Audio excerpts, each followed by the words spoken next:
morning, everyone.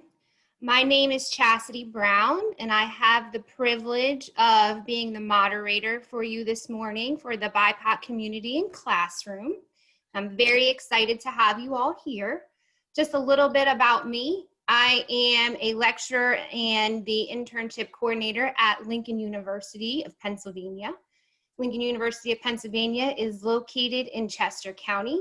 We are a historically Black college, and we have 80% of our students are African American, and most of them are first-time generation college students.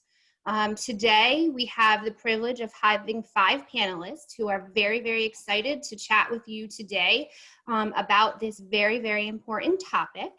And so if you have any questions for myself or for any of the panelists today, please do not hesitate to put them into the chat so that we can answer as many questions as possible.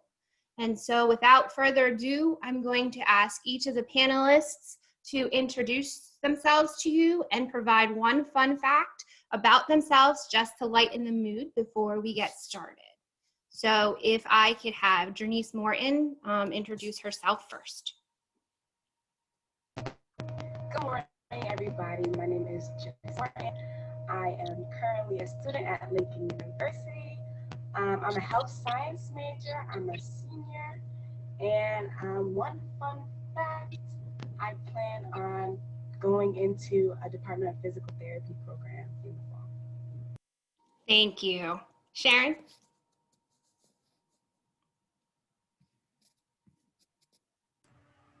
Good morning, everyone. My name is Sharon Pitterson-Ogaldez.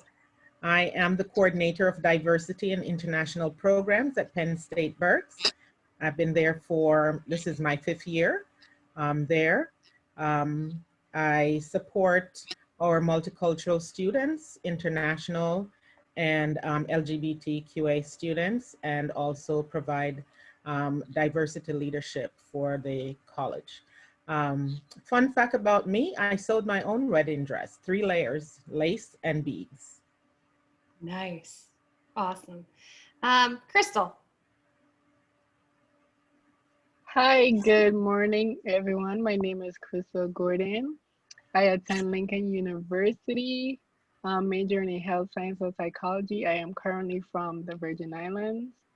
A fun fact about me, I love to volunteer in the community or anywhere. Thank you. Naj? Good morning, everyone. My name is Anadra Fryer. I go by Naj. My major is biobehavioral health, and I'm also pre-med. I am a sophomore, but I am in my 4th semester at Penn State Berks. And a fun fact about me is I love sneakers.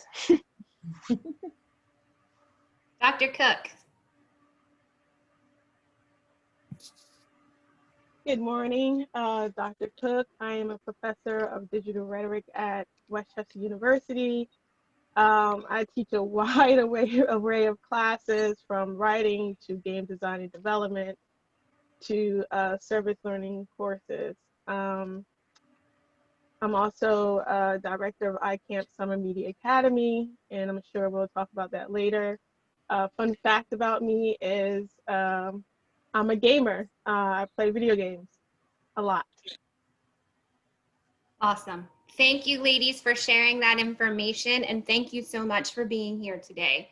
And so, as we know, in 2020, there have been a lot of social injustices that have occurred, and diversity and inclusion has been a hot topic all year, regardless of what industry you're in.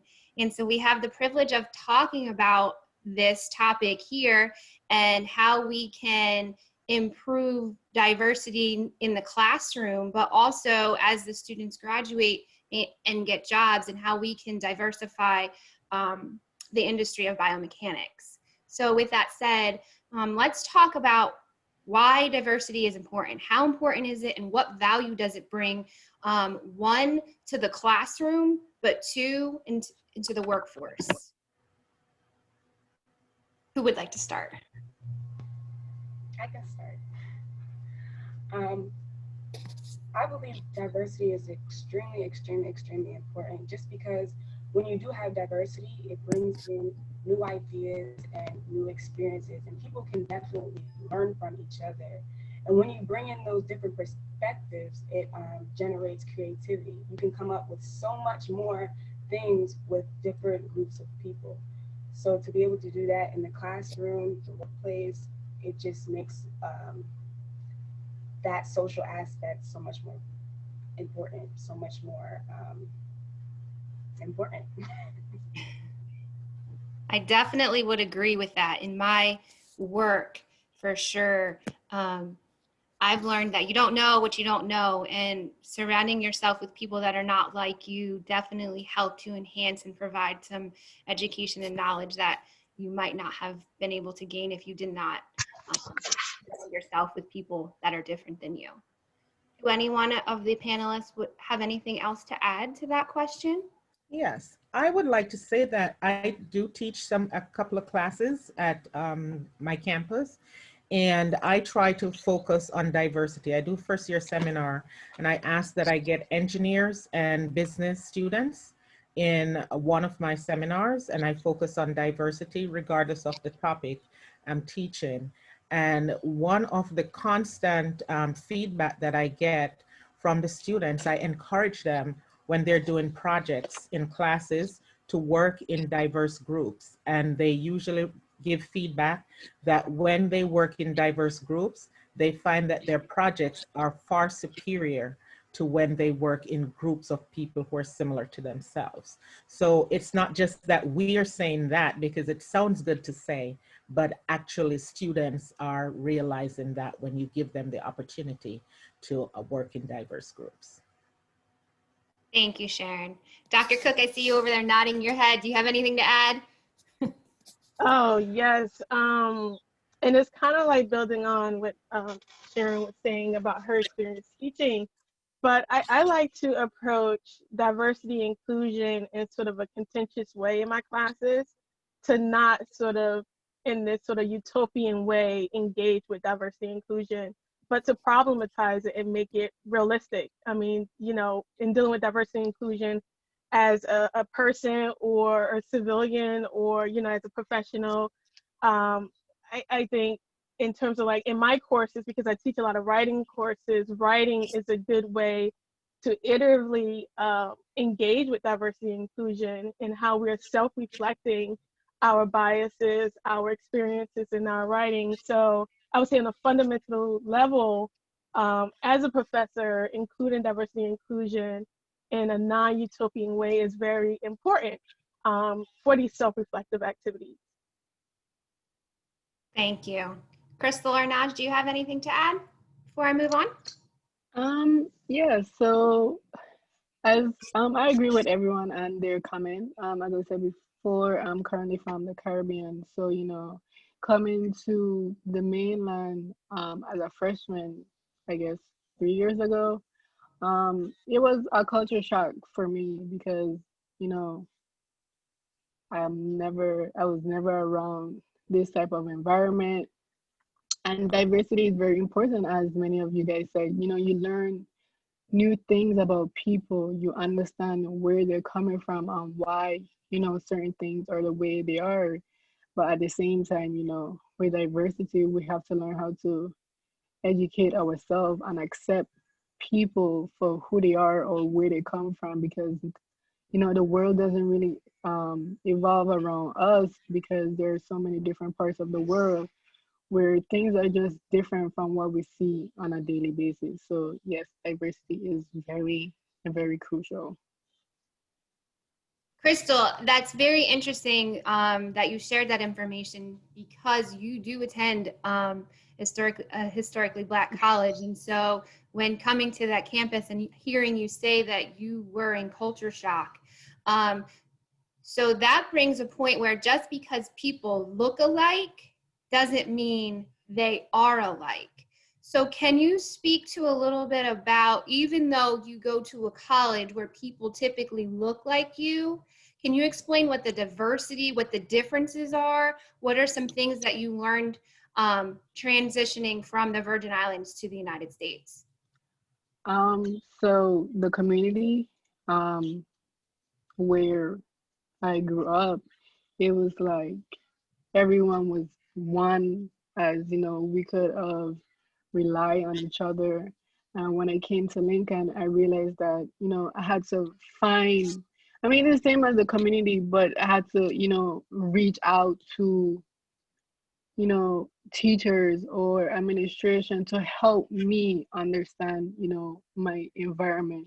Whereas where I was back home, you know, I had my aunts or my grandparents who would, you know, show me the ropes, also with the food, the culture, the music. Like everything was so different to me because I'm more, you know, in tune into reggae, calypso, dancehall, and here, you know, coming to America, it was, you know, rap. But also, you know, learning about people's story of, you know, the different places that, you know, they visit in the Caribbean. And, you know, one of the places was Jamaica. And, you know, I always tell people that Jamaica isn't the only Caribbean country. So, you know, you know, it will be good to educate yourself about the other countries. And, you know, people never really thought about it as that because, you know, if you said you're going to the Caribbean, oh, I'm going to Jamaica. Oh, you're from Jamaica. So, you know, that was, you know, my biggest challenge of being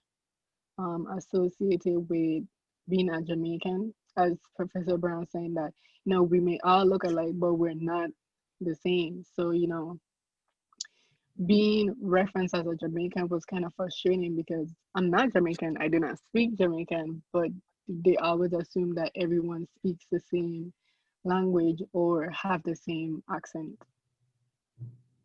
Thank you so much, Crystal. You're welcome.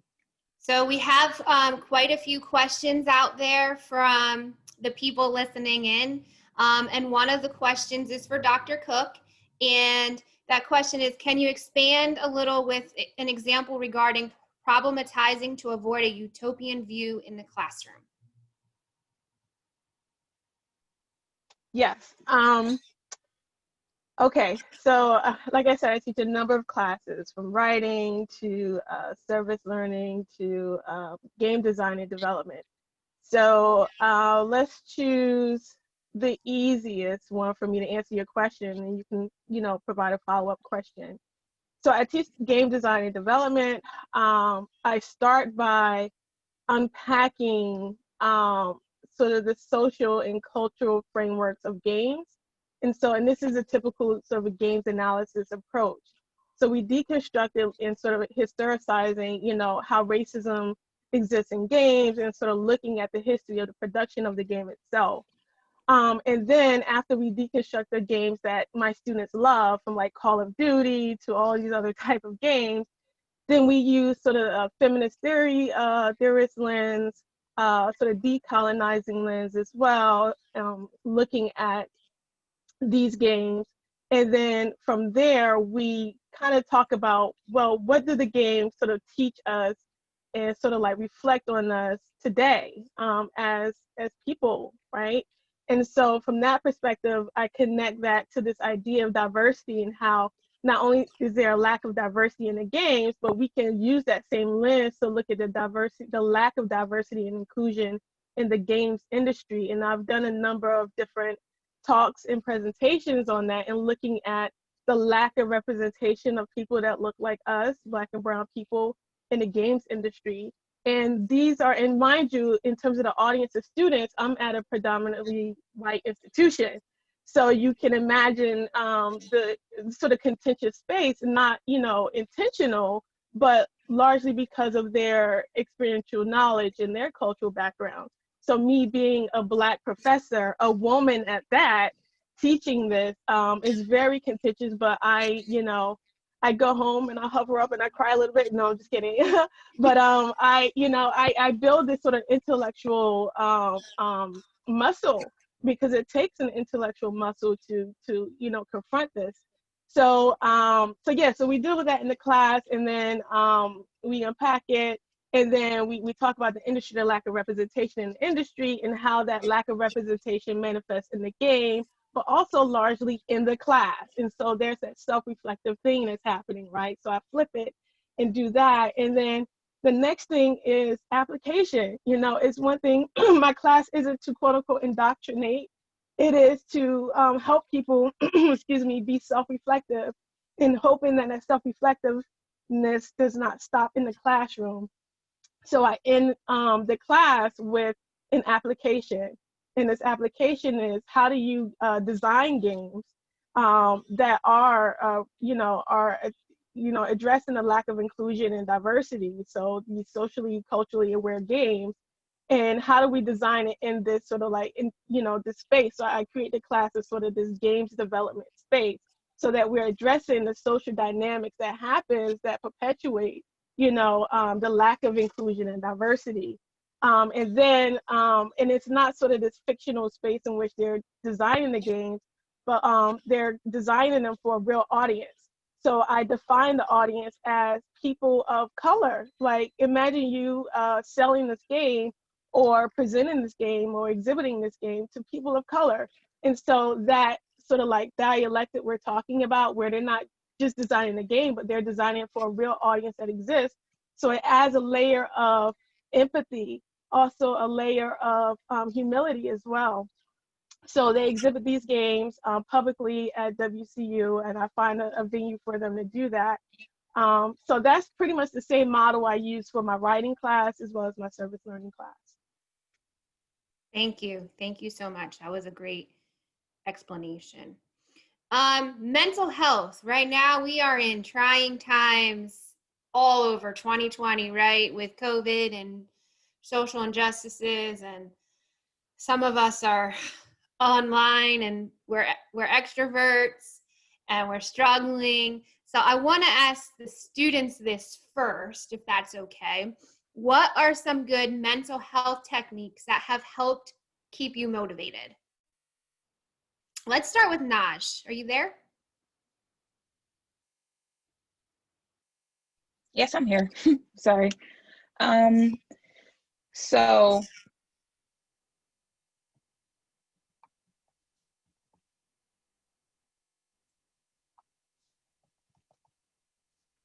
sorry, someone keeps calling me. I'm sorry, but so I kind of struggled with this in the beginning of the semester. I didn't really know, like, it was just so much of a hassle, and then some of my labs are online, so I didn't really know how to, like, just figure stuff out. So I was kind of like in like a funk, not in regards to like my grades, because that's something that I would never let slip, but just as far as like me taking care of myself. So what really helped me was like picturing the bigger picture, like knowing where I needed to go. It was really the representation for me to really see people doing what I want to do. Like, I had to take myself to a place where I was reminded of the person that I wanted to become. And that kind of helped me like get myself together mentally and just prepare myself for the rest of the semester. Thank you.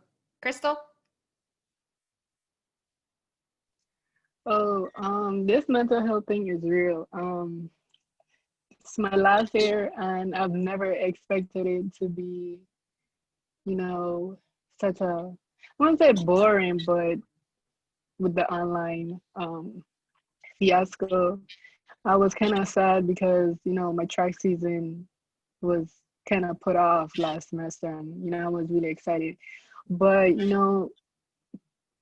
me preparing myself for this semester, it was more of, as Nad said, mental and where you want to be. See yourself, as I said, the bigger picture, because if we let the things that are happening in our life dictate the future, then we will definitely be, in a funk, we'll be depressed. And I told myself, I'm going to graduate this semester. It's the last lab, it's time to finish. For my mental health purposes, I take a personal day off on Fridays, recuperate with myself, tell myself, you got this, don't let yourself down. Don't let, the virtual learning make you feel a certain type of way, because virtual learning is just as the physical. However, your eyes are more in tune into the screen, which, makes you more tired. So, self-care is the best. Even if you have to take a couple of days off from your schoolwork, prioritize is the best to also help with your mental care, not try to do everything in one day because it's not going to work. You're going to be crash and burn, and then the next day you will not be able to, manage yourself to do your work or think straight. So with mental health and everything that's going on in the world, you have to isolate yourself sometimes from, everyone and everything that's happening, and take care of yourself and remind yourself where you need to be in the next 6 months or where you need to be in the next year. Thank you. Denise? The things that I do personally, I have a vision board and I use that as motivation. Piecing things that I want to do that helps me deal with different mental things. And I also have a journal. So anything that's bothering me, anything that's troubling me, I write it down just to see it and, close it and have it right where it's supposed to be. Like Crystal said, this mental health thing is no joke.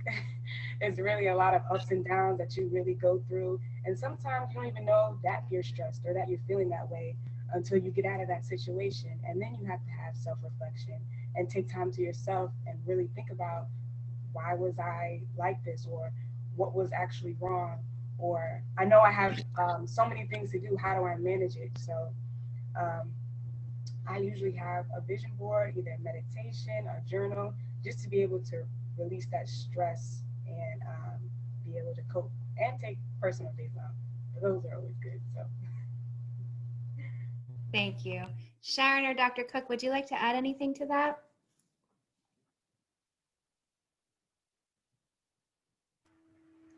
For me, I had to, when all the different social issues were coming together, and as someone who provides support for students who are not in the majority, that was a heavy burden on me. And I had to take some time to sit down and to dissect, why am I feeling this way? What are the issues that are contributing to it? And then figure that out, and then I was able to get myself back more centered and figure out what I need to do for others and what I need to do for myself. Thank you. As for me, especially as someone who has a 12-month-old, a 1-year-old, and a 7-year-old, yeah, the struggle is real. But I would say that for a while, I was in denial of needing to, self-care or reaching out to the community. So now I'm less reluctant to do that, to ask for help, to talk through my problems with someone, to spend more time with my kids, and to not feel guilty when I have to work. But I actually also, one thing that I did that really liberated me was I took my work email off of my phone. And one of my colleagues recommended that. And I'm like, but I have so much to do. I'm running a full program, I'm teaching, but I freaked out a little bit, but I did it. And I scheduled times for addressing emails, and I'm much more efficient with my time doing that. So I, sort of following these sort of like holistic ways of taking care of self. Thank you so much for that. And Dr. Cooke, as you were speaking, I got a question that came through that says, from the perspective of faculty, we like to engage with students, but the burden of online remote learning and monitoring discussion of grading is overwhelming on top of administrative duties. The work-life balance has become even more screwed. Interestingly, alcohol consumption is increasing. Unfortunately, a form of mental health compensation. And thank you so much for this comment, this question. And if I could chime in and just give some feedback on that, I 100% agree with all of that. When COVID first happened and we were at home, I'm an extrovert, And so I was not okay. I was not okay, and wine was my friend.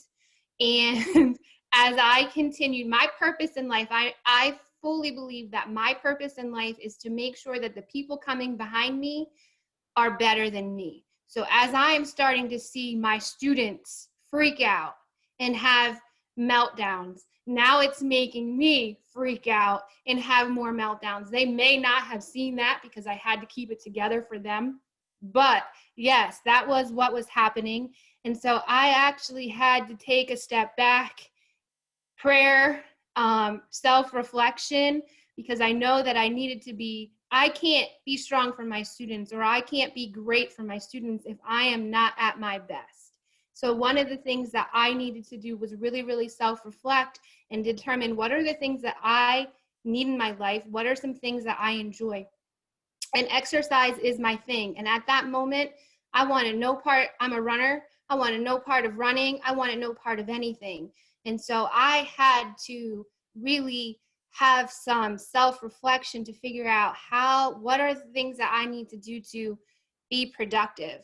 And I'm a certified personal trainer, I'm a certified group fitness instructor, and I should be motivating everybody, but I had no motivation.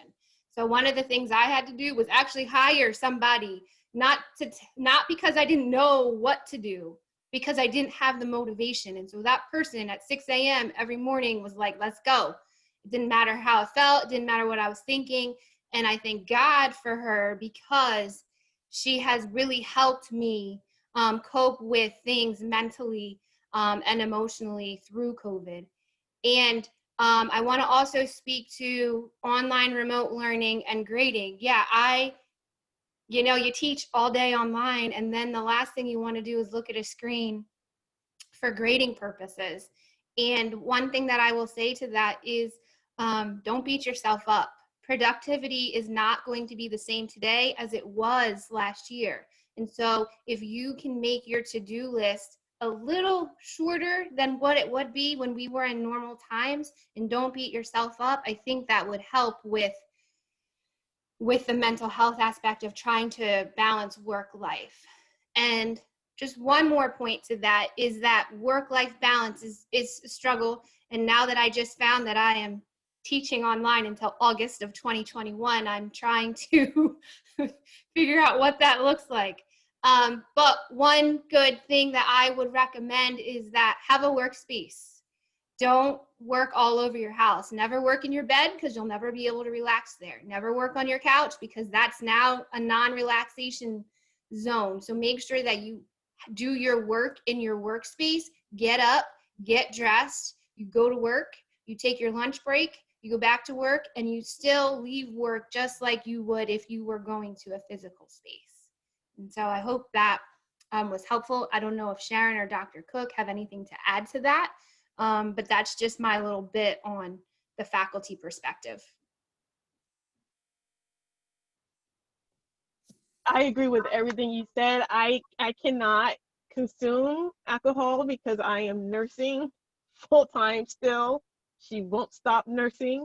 But I second everything you said, and I just want to add, in sort of extending your physical therapy comment, is that it's okay to try different things. For a while, I beat myself up. Like, I tried gardening because that was like a thing. Everyone's gardening, and I spent like $400, with gardening stuff, and everything is dead. And I couldn't keep up, and I couldn't plant things because there's an infestation of spotted lanternflies, and I freak out, and I don't like bugs. So I learned that the hard way. And so I tried another thing like cycling. So it's okay to, not be consistent, to try different things during this time and find what sticks for you. Thank you. For me, I also don't consume much, if any, alcohol. I don't find it to be of any help to me at all. And so I don't. But what I love is to learn about different cultures and different people. And so I found myself watching a lot of shows from different countries in different languages, and even learning some phrases and words in some of those languages from, across the world. So that's what I did for my relaxation. Thank you very much. Sharon, this question is for you. What would you recommend? What would your recommendation be in creating groups when there's only a few underrepresented groups in the class? I'd love any suggestions on how to create diverse groups. Well, you can only use what you have in the class and do that. Just assign the groups. One of the best recommendations that I have to give is, as a professor, when you're assigning groups, to encourage that diversity. Get to know who your students are, what their backgrounds are. Even if you have a class that may look monolithic, like Crystal mentioned about though she's at the HBCU, but culturally she's different. If you know this, you can use this information to diversify the groups that you have when you're making the groups in your classes. It's not just about skin color. It's, for me, it's more about the ethnicity that the person is bringing and the worldview and the experiences that they have. And so the more that you can know about your students, then you can use those to create groups that have diverse experiences and worldview that you can have in those groups. So they're bringing that type of diversity as well into the group. And by the way, Crystal, I'm from Jamaica, and I went to a HBCU here as well and had similar experiences to you, and it helped me in particular to learn about African Americans, the African American experience, and a lot of the misinformation that is exported via print and other media to other countries in the world about African Americans. And I am very grateful that the first institution I attended in this country was the HBCU. My education has been extremely valuable because of that. Thank you. Crystal, do you have anything to add, or you're okay? I agree with everything that she said. I mean, it's all about, educating oneself and understanding that the miscommunication is all about just clarity, understanding that, we're all the same in terms of color, but we're all different in terms of culture and experiences. So, as education plays a very big role in how we interpret the world and how we see things. That's just how we live, based off our education and the knowledge that we receive, and also the experience. So I definitely agree with Miss Sharon. So yeah. Thank you. All right, we have another question that came through. What are some good tips for mentorship of BIPOC students? So students, what are some things that you look for in mentors as you are growing in your career? And then Sharon and Dr. Cooke, what advice can you give? I'm sure you have mentees to be helpful in growing your mentees. I'll start. I'm sorry. So I think it's really a matter of us feeling heard. Like, we just want to make sure that, like, we're being listened to. Like, there's someone who will listen to the things that we say and, will kind of like share their opinions, but be a little cautious of the content of the opinion that they're sharing. And it's more so like someone who just understands, because I feel like nobody wants to, start a relationship or have a conversation with someone, and it seems like they're kind of talking to a brick wall. So kind of someone who's more so transparent, don't act one way with someone and another way with someone else. It's more so them just being, open and understanding to different views that their mentee might share. Thank you. Who would like to go next? I look for in just being comfortable with that other person, also patience. For example, I talk to Professor Brown more than I talk to my actual advisor, which is okay too, but it's the sense of I'm comfortable with her, and she is patient with me. And anytime that I have a problem or a situation, she's right on it. She doesn't wait 3 weeks to let me know what she's about to do. She doesn't wait a month. We have conferences, we talk. So it's also about how you want to be perceived and the accountability, because some people will not talk to you for a month or a week, and you still have that issue, that pressing issue, or something that you need, or you need to conversate with that other person. It's about punctuality too.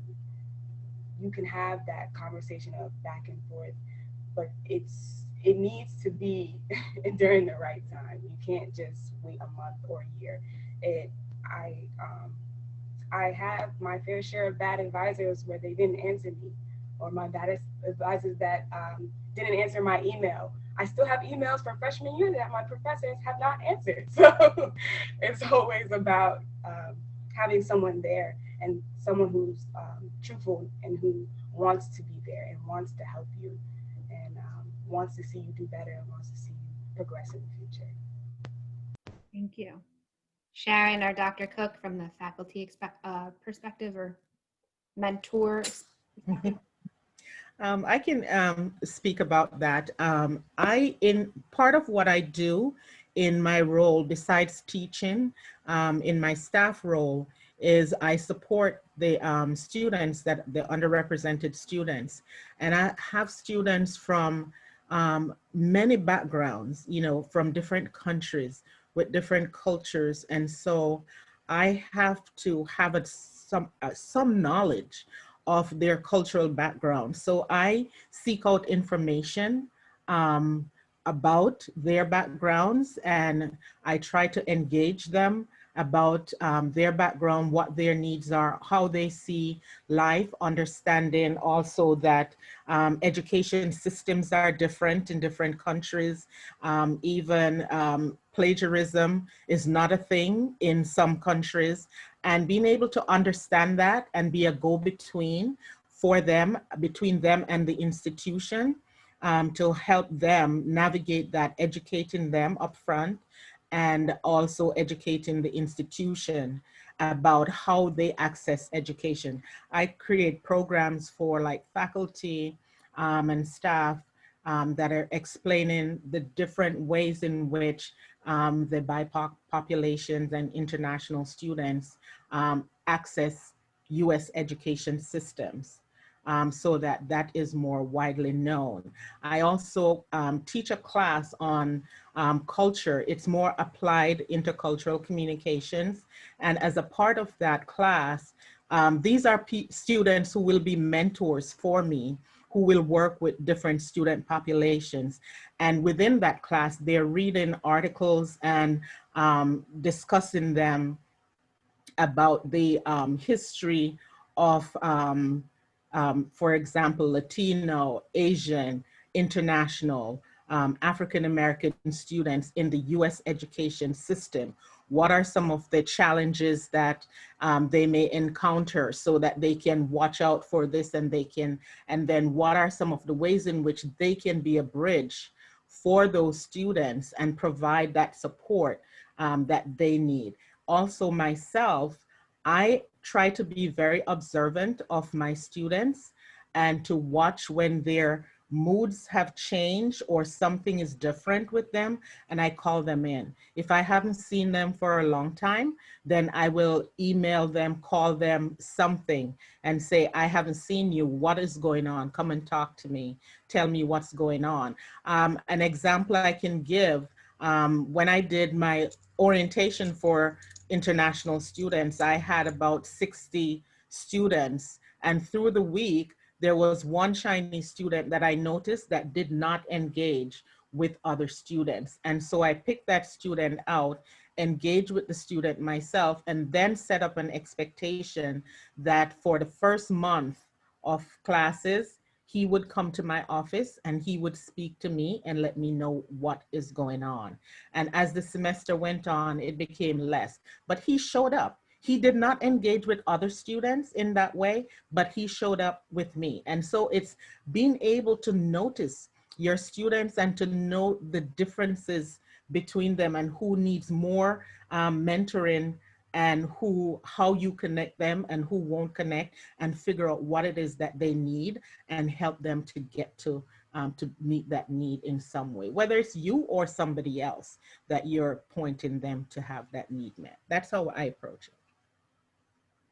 Thank you so much. Dr. Cooke? I would say a lot of my mentorship is infused in my pedagogy. So mentorship, so like what Sharon was saying, it's like it's continuous. As a teacher, you know, and it's part of your I wouldn't say obligation, but it's part of your life goals as a professor is to mentor your students in the way that supports them in their academic but also professional trajectories. So and so largely my mentorship is also infused in the course I teach for the YES minor at WCU. It's the Youth Empowerment and Urban Studies minor, where I teach the seminar class, and half the class they do application. Then the second half they're out in the field in Philly doing their field work. And so a lot of my mentorship obviously is supporting them and navigating that space and sort of managing their projects as they're working out in the community. So, and then another thing I want to say about mentorship is, and this is kind of touching on Janice's point, like it's kairotic, meaning like it has to be at a perfect time.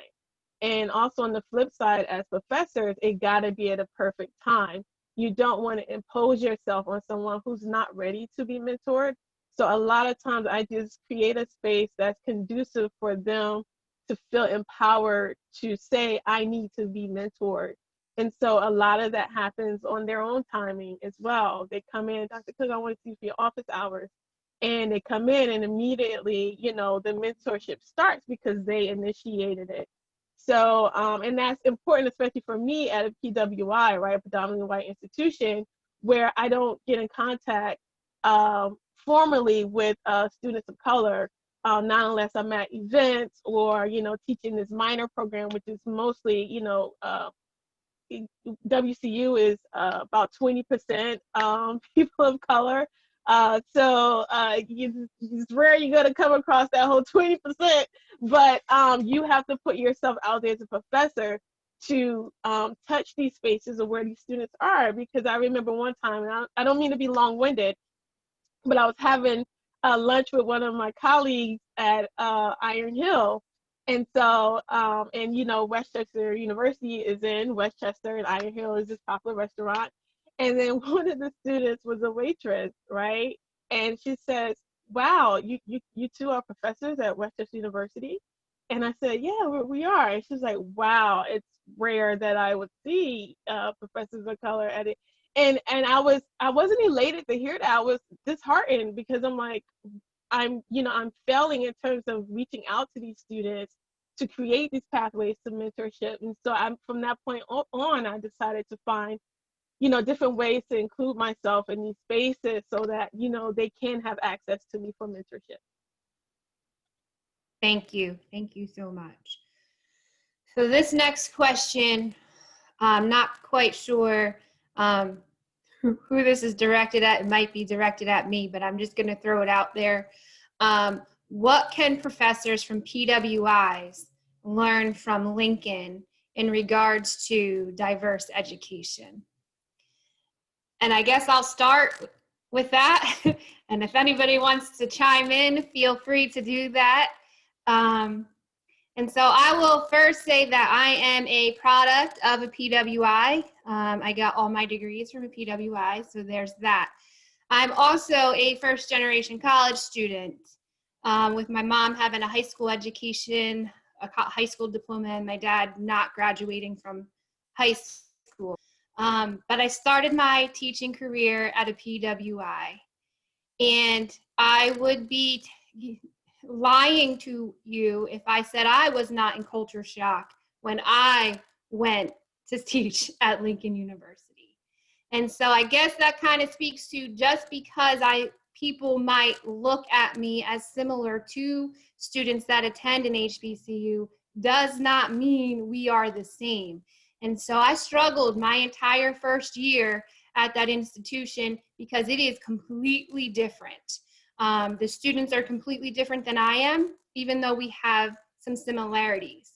And I guess I would say get to know your students, okay? Get to know what lights their soul on fire. Get to know what their interests are. Where do they come from?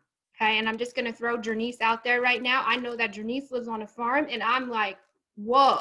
Like, and the students at school are like, what? They don't, that's foreign to them, but she looks like them. And so being able to know your students, okay, what lights their soul on fire, what are their interests, what are their background, and then you're gonna be able to help motivate them regardless of race, regardless of gender, regardless of sex orientation. If you are able to take the time to get to know your students and understand what motivates them and what encourages them and kind of their background, I think as educators, we would all be successful in getting our students from A to B. So that's just my little tidbit on that. I don't think it's, you know, I totally was in culture shock when I transferred from a PWI to an HBCU. The most rewarding thing I've done, I still have a lot to learn, but relationships are everything. Okay, does anybody else have anything to add to that question? I am going to add, subtract, multiply, and divide. I have to say, right, I've been groomed through PWIs as well, right? And I teach at a PWI, but I also, one of mine, I went to NJIT. NJIT's in New Jersey, and that's why I play ball. And so, and I grew up in Newark. And so in terms of like culture shock, I totally get it on all angles. And still to this day, I feel a little bit of reverberation of the culture shock from my experiences. So I will say, like, in agreeing with you, Chasity, is like getting to know your students. And then I'm going to add being transparent, telling your story, infusing your story in your pedagogy, because a lot of times students, I remember getting on my student evaluation, like in the beginning, Dr. Cooke used all these big complex words, this, that, and the third. And it comes from me being groomed through these PWIs and these high research institutions, right? And so it was a learning experience for me as well to say, and again, I grew up in Newark, to infuse John in my pedagogy, right? I'm like, I'm using the language properly now because I let the students teach me, and it's about reciprocation, right? And so when they see that, okay, Dr. Cooke has a story that's not, you know, the story I thought it was, and then on top of that, she wants to learn my story, and my story is important, and she wants to incorporate that in her everyday practices of teaching, not in this sort of like appropriation way at all, but in the way like, I'm, you know, the city is no longer New York City for me, because in Jersey, the city was New York City, but the city is now Philly, you know, here. And so just getting in this space and enculturating in this space is important to see that I value that as well. The students love that. So, yeah. Thank you. Sharon, would you like to add anything? I'd say echo what you both said. I've been student at both PWI, HBCU, and my own country as well. I have multiple degrees, and it's understanding the culture where you're at, trying to understand that, understand your own culture first, and how that informs your attitudes, your beliefs, your behaviors, and trying to understand that culture as well. I also do a seminar for first-year students where I'm talking about how do we learn our different cultures? Why do cultures end up different? And that is very critical in being able to navigate in different settings where you're at and navigate with people who are different from you.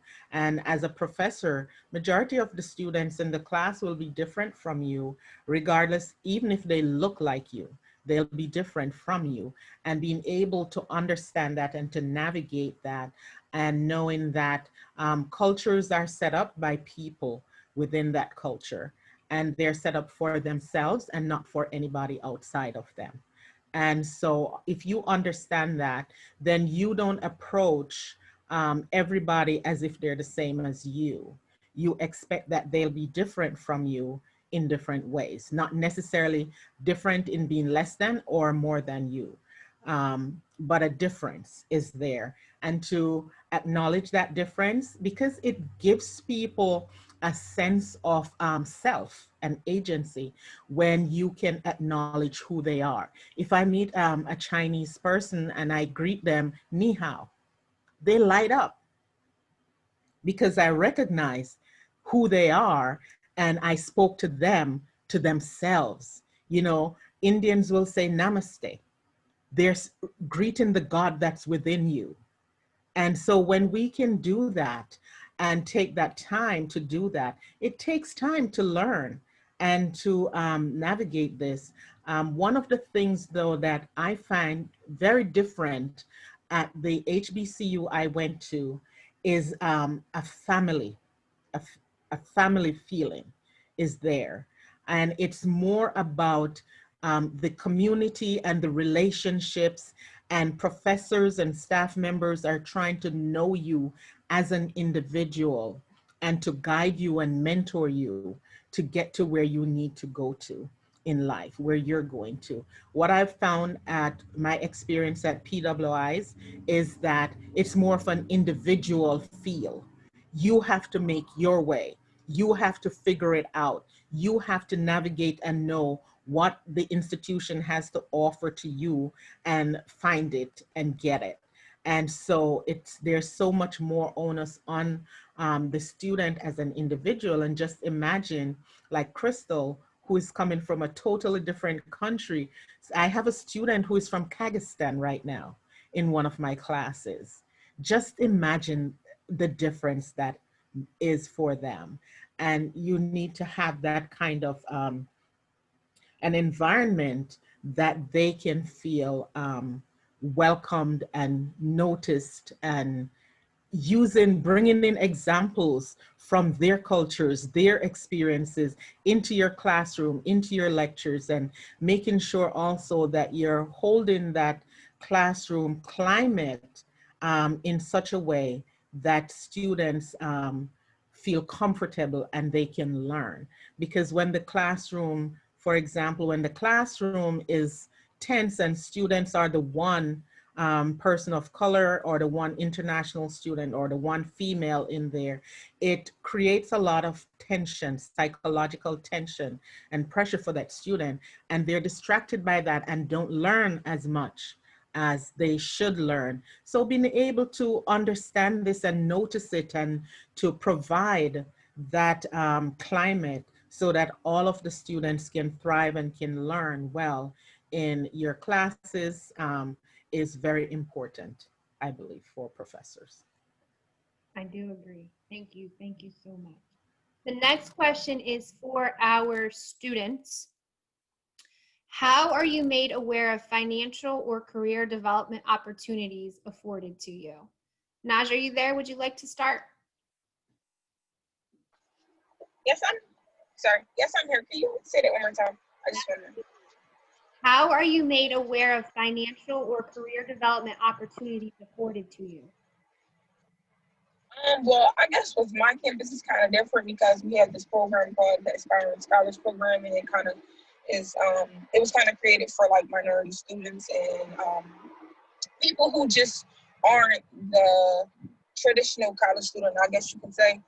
So within that program, they provide opportunities for us and kind of show us like different opportunities that'll like aid in the success of our career and things of that nature. So I guess in my situation is kind of different because there are kind of like things put in place to ensure that we get the best help and the best support that we need.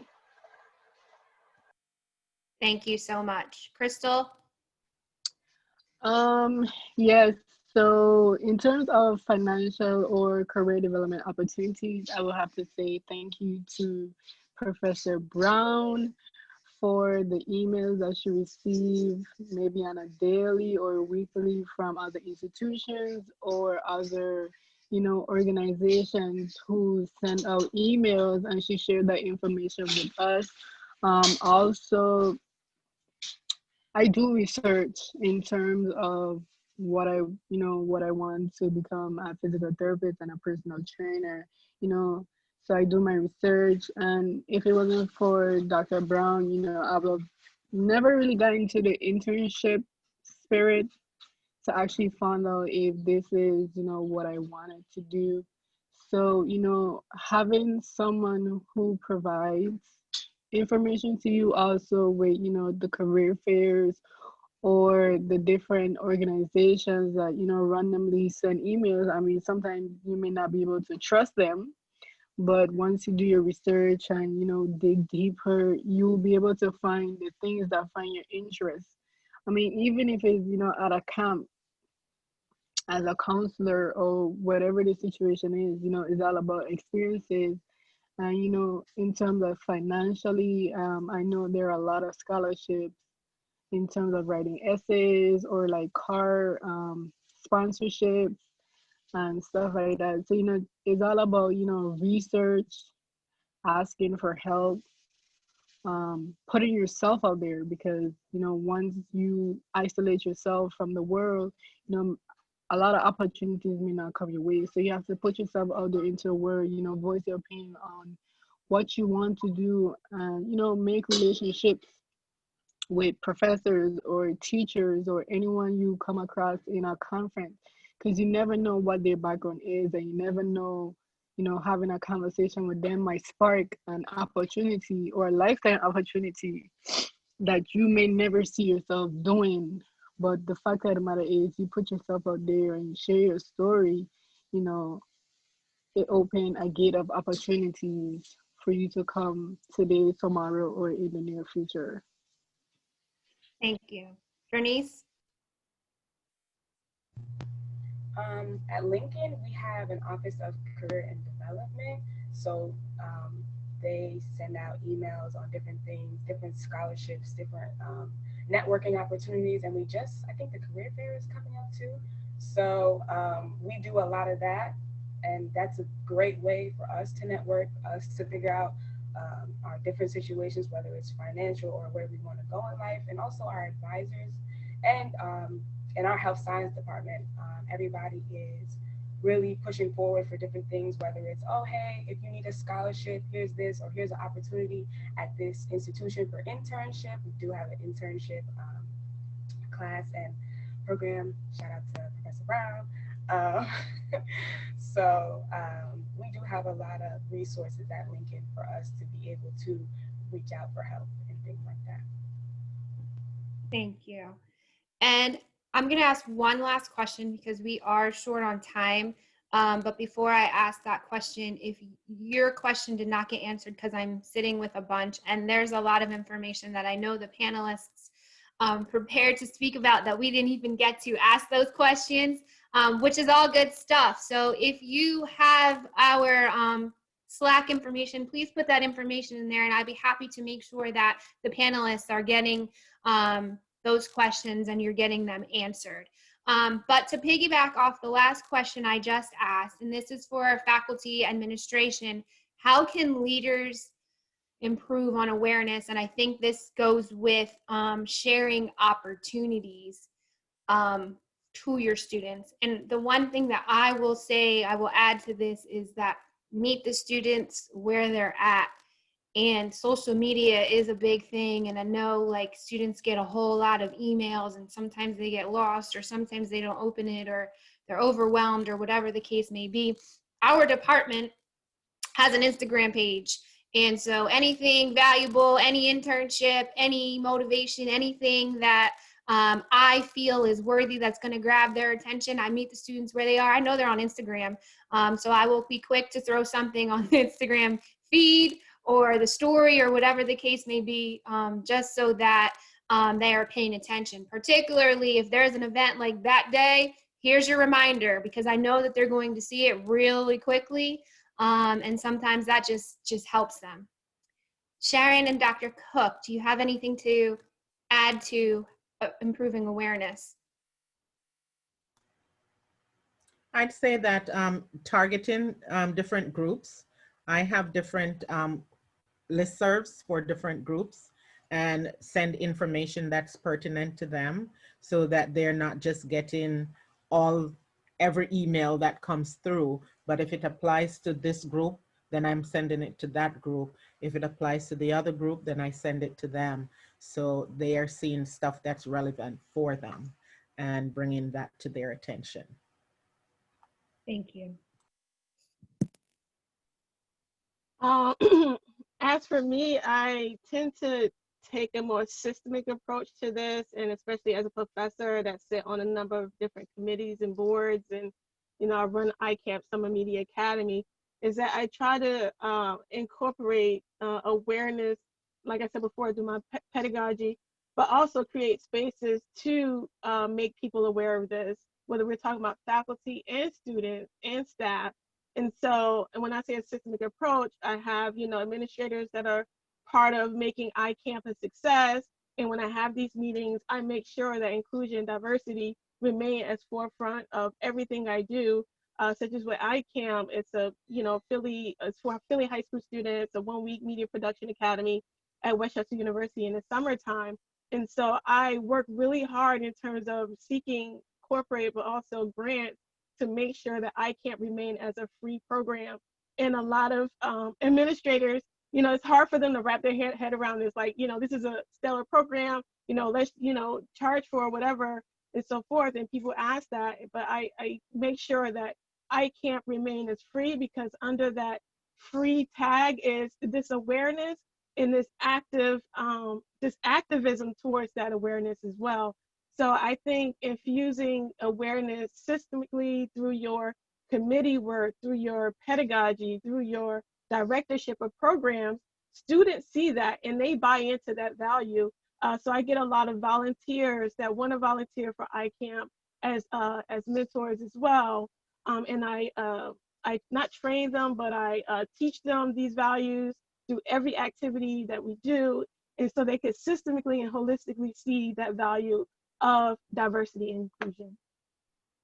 Thank you. Thank you so much for that.